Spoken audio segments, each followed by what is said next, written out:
So I've recently spent quite a lot of time reading the Shakespeare translations by Tsubuchi Shoyo, who translated Shakespeare's complete works into Japanese 100 years ago. And he's quite well known in Korea because some of the earliest Korean translations, I understand, by Himachula and others were based on Tsubuchi's Japanese translations rather than the original texts. When Tsubuchi first translated Julius Caesar in the 1880s, he did so in a classical style that many Japanese of today would find difficult to read. But this was before the Genbun Ichi movement of the late 19th and early 20th centuries, when through the influence of a group of literary pioneers, the spoken and written styles were unified.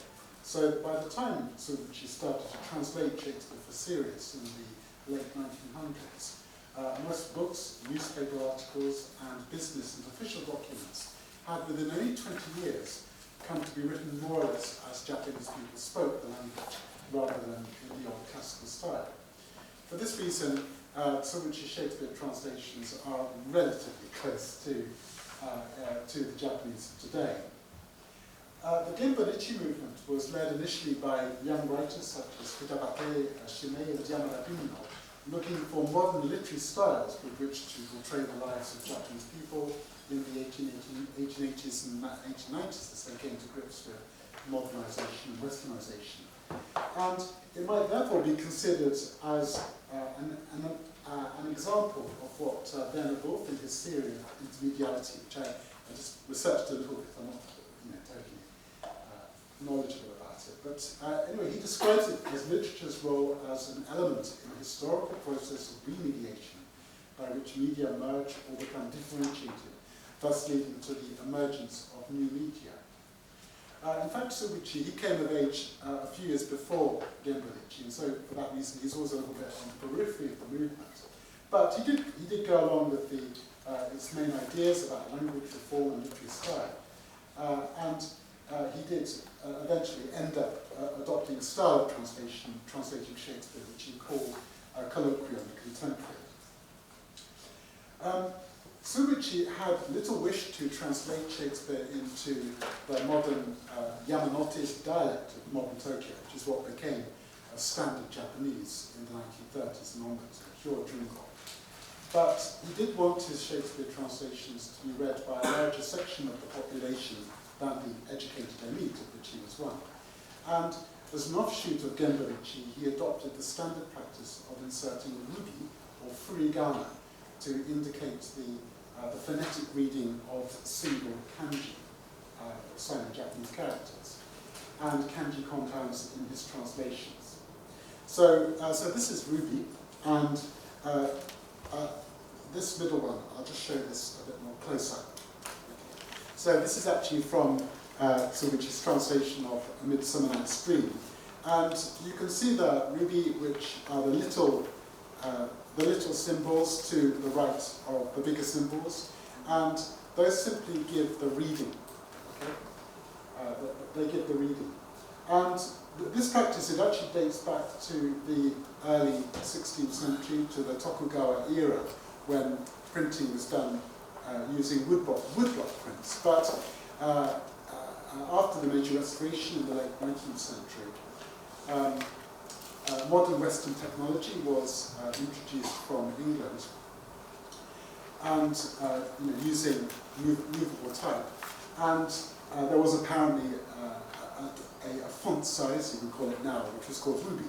The font size were named after jewels, names of jewels, and the font size which was adopted for writing these little symbols happened to be called ruby. So even now it's called ruby. Since the use of kanji was not properly standardized in Japanese society until after World War II, and writers such as Tsubuchi would often use kanji that exceeded the knowledge of readers educated even to high school level, the ruby convention was clearly one that helped both readers and writers. Of course, he may have had a pedagogic purpose of promoting literacy through his translations, and indeed he emphasizes the breadth and diversity of Shakespeare's vocabulary in comparison to the emerging modern Tokyo dialect, and complains that modern Japanese isn't good enough for Shakespeare.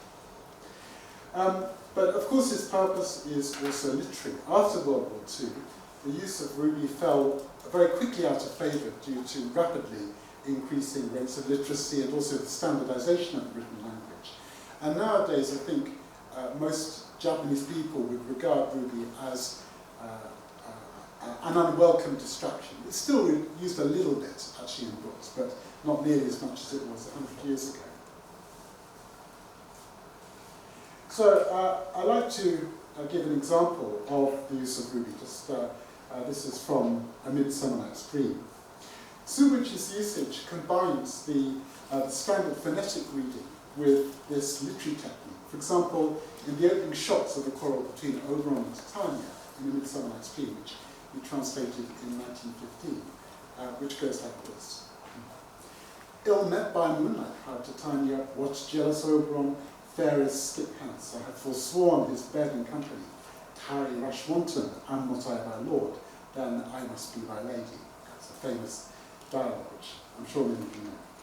So this is how he translates it, and I will read it as it's meant to be read, rather than the exact kanji. So like this. Kenchikiya-san, 我のところであったね月よりなんですって、やっかみ屋さん。すだまはさっさと飛び私はあの人とは決して一緒に寝たり遊んだりはしないはずだから。町が向こう水のいたずらも、我はお前の殿様じゃないか。じゃあ私はお前の奥様でなくちゃならないわけ。So the way that Tsubuchi uses the ruby in this example is quite rich, and I'd like to talk about these. So the kanji for proud here is written as sondai, which is actually one of several possible collocations for pride. But the phonetic reading is kenchikiya, which sounds more acerbic, I think. It's more speakable than sondaya, although the meaning would not be immediately transparent. And in fact, kenchikiya means an opinionated person. In reply, Titania calls her husband yakkaniya, although it's actually written shittoya, which means a jealous person, but pronounced with the ruby yakkaniya, which resounds with a popular expression for a jealous husband, yakimochi, literally toasted rice cake. So this translation seems to characterize Titania as a type of modern woman, speaking above her station, and Oberon as the typical jealous husband in classical Japanese comedy. And so this sort of sets the tone for the dialogue that follows. Now, fairy is written yosei, but actually pronounced sudama, which is something a bit different. Sudama is a kind of mountain and river spirit from Chinese mythology and also Japanese folklore. So it's a bit more specific than simply fairy.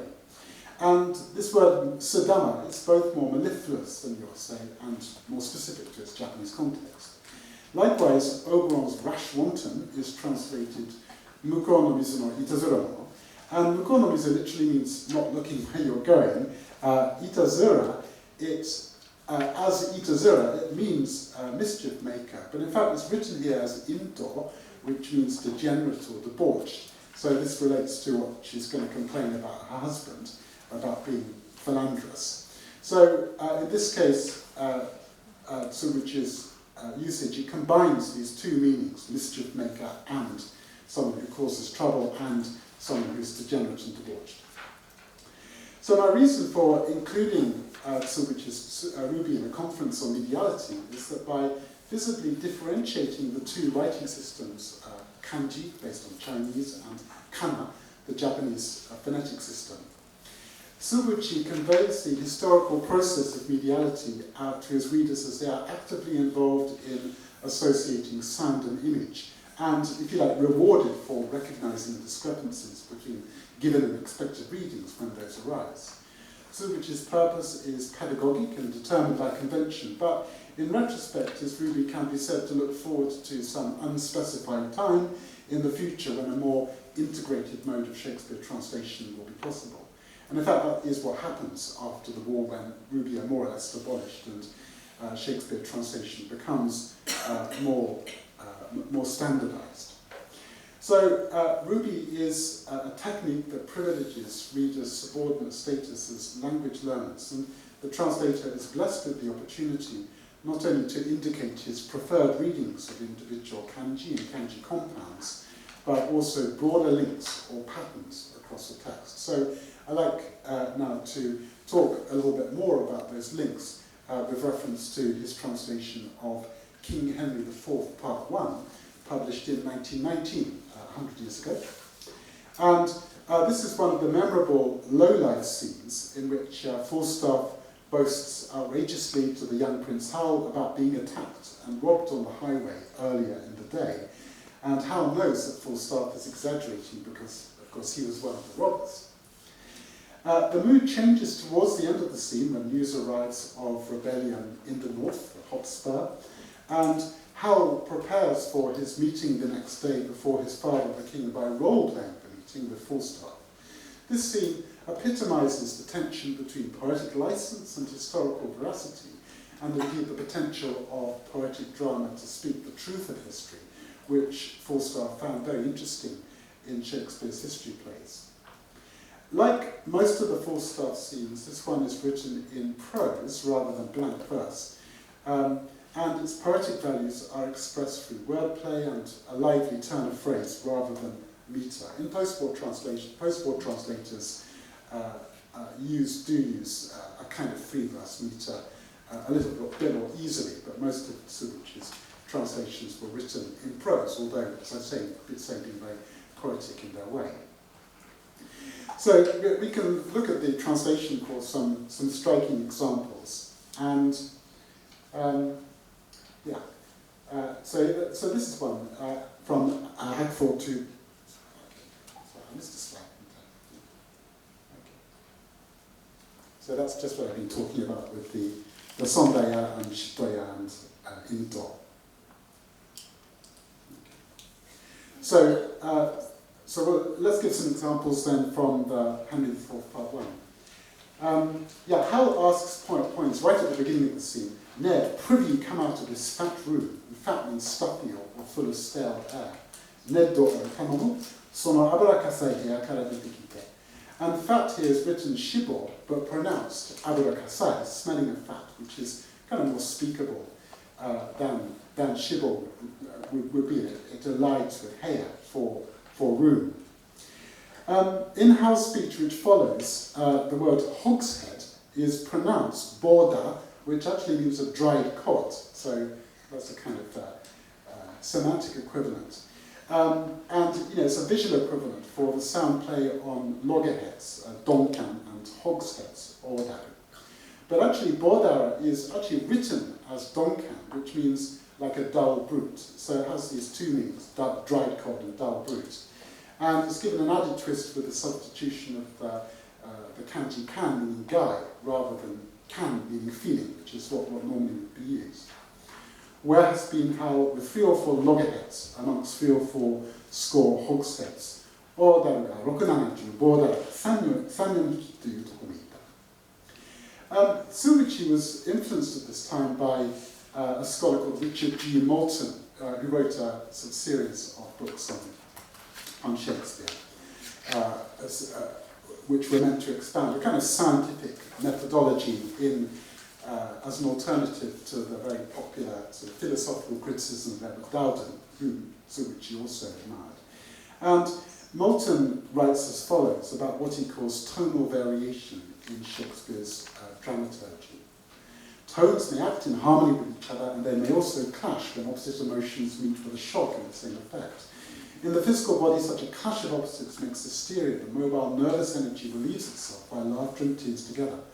From these successive conceptions of dramatic tones, scale of tones, mixture of tones, tone clash, we may proceed to the final conception of humour as tone tremulousness, like the shake in music. There is no clash or shock. The diverse or opposite emotions come so smoothly together that they flow into a single delightful impression. So one thing I'd like to suggest is that Subichi, perhaps influenced by this argument, Ruby is a kind of visual equivalent to a visual sort of rendition of what Moulton is saying about tone.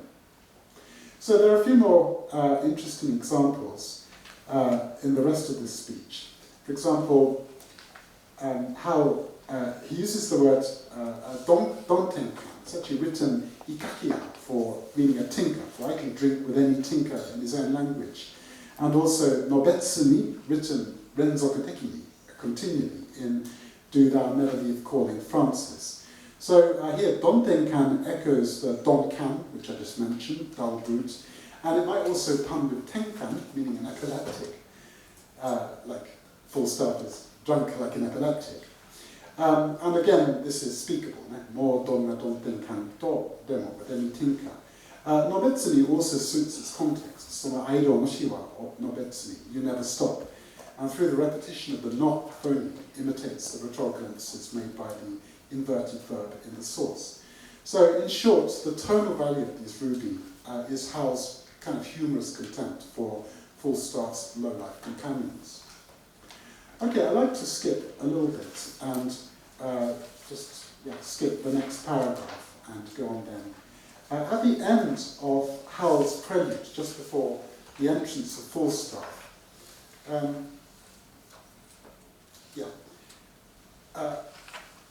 just before the entrance of Falstaff, he says, "Reaver," says the drunkard. And reaver is rather obscure word. Even in English, the scholars are not totally sure what it means. And it's written with the character for sakebu, shout, but actually pronounced ganaru, to yell or scream. In this way, Tsubuchi seems to combine the simplicity of says with the obscurity of the drinking cry reaver. Tsubuchi often gives katakana readings for the classical gods, such as Jove and Mars, but in Howell's question, didst thou never see Titan kiss a dish of butter? Titan, who is the red-faced Roman sun god, in other words, like Falstaff, is simply Taiyo, and the sun, with the first character Tai, fat. And then butter is written Yuraku, actually cow's ferment, but red butter, which is the modern word. So when the butter melts in the sweet tail of the sun, tail, meaning persuasive speech, is translated benko, but actually red, kuchimai. And benko is a rather hard word. Kuchimai is much softer, although they have the similar meaning. So in these examples, I think Tsubuchi's ruby works to lighten the tone of the dialogue, to make it more kind of flabby than muscular, whilst being fairly clear about what it means. Other typical ruby readings for the purpose of speakability are, for example, wake for liu, reason, and kechi for retto, inferior. Kechi in modern Japanese means stingy, and it's a much, much more colloquial word than retto. Also, Falstaff's zounds, God's wounds, is written seigon, a solemn oath, but pronounced zounds. So the scene includes numerous kind of more distinct usages, such as when Falstaff suggests that if berries were as plentiful as blackberries, and plentiful is translated literally kata, but the reading fundan is more kind of lavish and fruity. Another example of fitting ruby to the prosody is this one, when Howell reveals that he and Poins were the robbers all along. We too saw you four set on four and bound them and were masters of their wealth. So in this case, the word for four people, instead of saying yonin, which is what we say in modern Japanese, he says yottari, which is quite obscure and archaic, but it really fits the prosody of the sentence. Omaitachi yottari ga yottari no mono o osotte, sore wo shibotte otte, mono wo totta no wa oretachi futari wa chanto mite itan da yo. I think you can hear that, yottari, osotte, shibotte, and so on. When Falstaff tells Howell, I knew ye as well as he that made you, the word for make is sukuru, but read koshirai wa sutta, which has more the rhetorical nuance of fashioned and is in a very, very polite register. Also in the speech, Falstaff uses the word instinct 3 times in succession. Okay? But beware instinct, the lion will not touch the true prince. Instinct is a great matter. I was now a coward on instinct.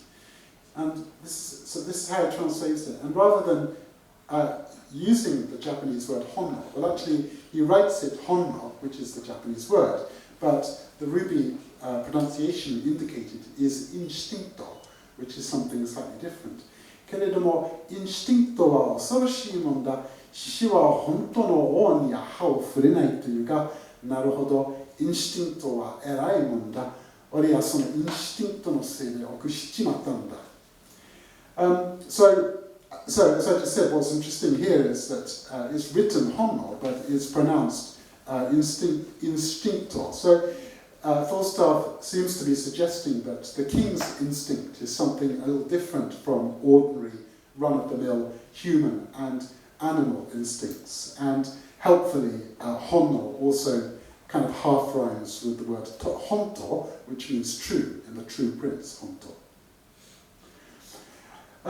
A few more examples. I'd like to give a few more examples of how Tsuguchi uses this ruby to enhance the speakability and textuality of his translations. And in these examples, the gist is towards domestication. Just as English instincto hints at the potential alienation of Falstaff from the prince, in other words, to a time when Hal will have a royal body of his own, and so will have no need of Falstaff's corporeality, their present relationship is grounded pragmatically in a shared cultural context. It is that context of shared jokes and reading words that makes the scene a challenge both to translate and for Japanese readers to understand. And so a few choice ruby can only serve to point the way. So this is a really very striking example, I think. The next one. So they're joking at the end of the scene. And Hal jokes that with the storm clouds of war approaching, in other words, the Hotspur's rebellion from the north, with the storm clouds of war approaching, women's virtue will become as cheap as the studs or hobnails in soldiers' boots. Why then, it is like if there come a hot June and this civil buffeting hold, we shall buy maidenheads as they buy hobnails by the hundreds. じゃあなんだね、この土曜になっ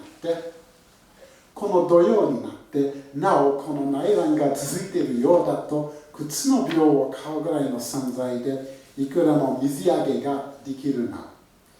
And there are a number of interesting points here in the translation. For example, the hot June. So of course June in Japan, like in Korea, it's the rainy season. So it's not exactly what Shakespeare means by the June. So instead of translating it as Rokugatsu, as June, he translates it generically as height of summer, seisho. So he drops the reference to June. And this word seisho, hot summer, is read doyo, which means the dog days. Now the dog days, perhaps you have the same in Korea, but the dog days is a period of about 10 days at the end of July when the rain stops and it's very hot, and traditionally people eat unagi, braised eel to give them strength in the heat. And the word mizuage, which is written haka, defloration, literally it means to break a melon, and it means to take a young woman's virginity. And mizuage is the coming of age ceremony for the apprentice geisha or maika, which was also often a sexual initiation, as the patron sponsoring the teenage girl had the right to take her virginity. And this sort of joke, which would have been understood as a joke to Tsuguchi's audiences 100 years ago, is prompted by Falstaff that you may buy land now as cheap as stinking mackerel, and Tsuguchi may be registering the connection of fish, because written differently but pronounced the same, mizuage can also mean gross profits or a haul of fish. So this solution, it might be criticized for lack of subtlety, but it's arguably no less subtle than the source. And it affirms the dichotomy between the foreignized and in that sense mystical instincts of the crown and the popular culture that Howell has absorbed through his tutelage under Falstaff. Even more than his Shakespeare translations, Tsuguchi is known for a statement made in the work of literary theory that made his critical reputation for Shosetsu Shinzuri, the essence of the novel, published in 1885, in which he wrote that the basic concern of novels is the depiction of human feelings. Social conditions and customs are secondary. Shosetsu no shuno wa ninjō nani, fuzoku wa kare ni tsugu. And in the essence of the novel, Tsubuchi attacked the novels of the 18th and 19th century called Gesakubon novels of feudal Tokugawa era that were short on psychological depth and high on local, often newer detail. And this is a rather similar dichotomy, I think, to the situation facing Hal of a popular culture that is sensually gratifying, but which he must eventually master if he is to acquire the mystical authority, or as it were, psychological insight of kingship. And I think this tension is inscribed in the Ruby in this particular example. So a little scene which follows, where Falstaff is pretending to be Hal's father. Hostess quickly exclaims, and she praises Falstaff's acting ability. Oh, the father, in other words, King Henry. Oh, the father, how he holds his countenance. Oh, ya na, hontoni, odeko shibai sukkara da ne, ha ha ha ha ha. And odeko means for it, so meaning that Falstaff mimics the king's severity that was fought by comic browbeating, but written as kato, which means inferior or low class. So the complete phrase means just like in an inferior play. Shakespeare quickly praises Falstaff's skill at keeping a straight face, whereas the comparison Tsubuchi makes with the type of play may be meant as a kind of cultural pointer for readers wondering whether Falstaff is being serious or not. In conclusion to this battle of wits, Falstaff boasts that if I become not a cart as well as another man, a plague on my bringing up, referring to the cart used to transport condemned men to the gallows, adding that, I hope I shall be as soon as strangled with a halter as another. Suruto, oremo anashi inga gurama o shoban da, otabun ni morenai de kono kubinekko o kuberare chimau rao. If you let him in, literally, if you let him in, I too will partake of my destiny and be hanged by the scruff of my neck like all the others. So here we have a rather free and idiomatic translation in which Ingogura means the wheel of fortune in the Buddhist chain of cause and effect. And this connects with the pun on major, the major premise or logic of Hal's argument made at the beginning of the speech with the town mayor, major, mayor, or sheriff, who would accompany the condemned man to the gallows. In other words, by rejecting Hal's premise that he is a coward, he admits his own premise, which is that he is not, and that he is man enough to accept the consequences or effect of his self-belief and be hanged for it. So in this translation, we have all these things, the Buddhist chain of cause and effect, and Shakespeare's own punning, and what Tsubuchi makes of that, all being kind of mixed up together. Tsubuchi's rhythmical translation with the half rhyme on Oshoban, partaker, and Otabun, the majority, and the K alliteration in the final phrase, bypasses the obscure reference to the hangman's cart, and so keeps the humour at the audience level.